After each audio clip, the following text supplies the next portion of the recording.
সবারই সাথে ভালোভাবে বন্ডিং হতে না হতেই আবারও কিন্তু অন্য জায়গায় ট্রান্সফার হয়ে এটাই কিনা এই চাকরির নিয়ম। তাই তো শুনেছি আর দেখেও আসছি। আজকে আমাদের এই গ্রুপের একটা প্রিয় মানুষকে আমরা আজকে একটু ফেয়ারওয়েল দেবো।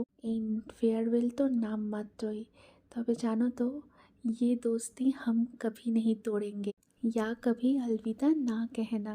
সেদিনকে আমাদের আরও কিছু ফ্রেন্ডসদের আসার কথা ছিল, বাট তাদের কিছু অসুবিধা থাকার কারণে তারা আসেনি। কিন্তু আমরা বেশ হই হুল্লোড় করেই সেই পার্টিটা এনজয় করে।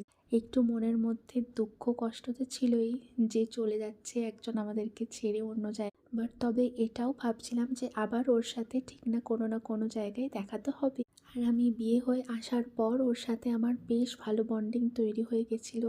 কিন্তু কর্পোরেট লাইফ তো এরকমই বলো, সবাইকে এক জায়গা থেকে অন্য জায়গায় যেতে তো হবে, তবে বন্ধুত্ব যেন এইভাবেই থেকে